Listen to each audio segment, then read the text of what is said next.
आज बनाई मैंने घर में बने बेसन की कड़ी या झोली। नमस्कार आप सभी को। सुबह के रूटीन को फॉलो करते हुए मैं कर रही थी घर की सफाई और साथ साथ कपड़ों की धुलाई।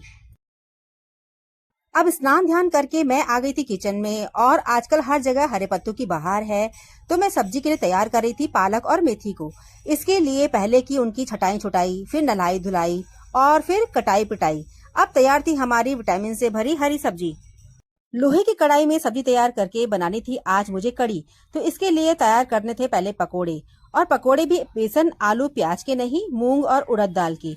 इसके लिए सेम प्रोसेस, पहले पीसो, फिर घोटो घोटो घोटो, खूब घोटो और फिर गरम तेल में पकोड़े की तरह तल दो।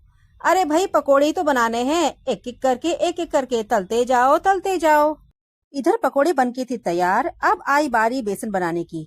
तो घर में राजधानी बेसन तो था नहीं, तो सोचा क्यों ना आज घर पे ही चने की दाल का बेसन बना लूं। बिल्कुल ओरिजिनल बेसन खाएंगे आज। इसके लिए दाल को पहले हल्का रोस्ट किया और फिर मिक्सर में ग्राइंड कर दिया। अरे भाई, थैंक यू उस भाई के लिए जिसने कपड़े धोने की मशीन और मिक्सी बना ली। हम औरतों का जीवन ही जीने लायक कर दिया, नहीं तो हम तो किचन और बाथरूम से बाहर ही नहीं आ पाते। खैर, अभी भी वहीं पड़े हुए हैं, तो क्या हुआ, अब तो हम अपनी मर्जी से हैं। और यहाँ पर भी फेंटने का नियम होता है लागू। डीप में बताऊं तो मेहनत की चक्की में जो जितना घुटेगा फेंटेगा चक्री घुमाएगा, उसका सक्सेस का ग्राफ उतना ही ऊपर जाएगा, यानी टेस्ट में होगा बेस्ट। असल बात बताऊं तो हाथों का कमाल, मुंह और पेट हो जाए माला माल। अब यहाँ हो गई थी हमारी दाल पकौड़े वाली कड़ी बनके तैयार। अब उसके साथ के लिए चावल बेटी ने बना लिए थे और मैं बना रही थी यहाँ पर रोटी। वो क्या है ना, बेटी को आसान काम तो बिल्कुल भी पसंद नहीं है। अब रोटी बना के मैंने कर ली थी सेल्फ की भी सफाई। अरे भाई, कड़ी का टेक्सचर तो देखो। कड़ी बनके थी तैयार। अब जुबान का भी रखना पड़ता है थोड़ा ख्याल।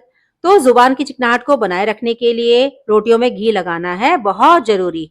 अरे वाह, ये हो गई थी हमारी पहाड़ी थाली बनके तैयार। तो कैसा लगा आपको हमारा आज का लंच, ये बताना जरूर। अब चली मैं थोड़ा पैरों को भी हिलाने, यानी सब्जी लेने।